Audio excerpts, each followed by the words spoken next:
اگر تازه وارد کانادا شدین، پیدا کردن کار میتونه براتون مشکل باشه.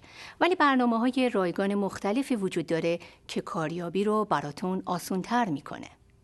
اغلب کارفرماها در اونتاریو با توجه به رزومه و انجام مصاحبه کارمند استخدام میکنن.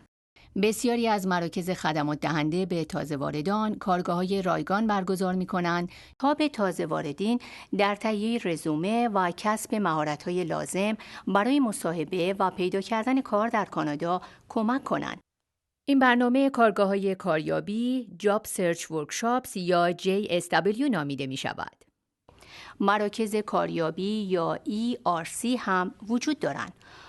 اونا مشاغلی رو که در دسترس است فهرست کرده به شما در پر کردن تقاضای استخدام کمک می‌کنند. همچنین میتونین از کامپیوترهای این مرکز برای دسترسی به اینترنت، تهیه رزومه و بررسی فهرست مشاغل استفاده کنین. بسیاری برنامه‌های رایگان دیگه هم وجود داره. بعضی مشاوره حضوری ارائه می‌کنن، برخی در تهیه رزومه به شما یاری میدن و بعضی دیگه به متخصصینی که تحصیل کرده خارج از کشور هستن کمک می‌کنن. برای اطلاعات بیشتر به یک سازمان اجتماعی نزدیک منزل خود یا به وبسایت www.settlement.org مراجعه کنید.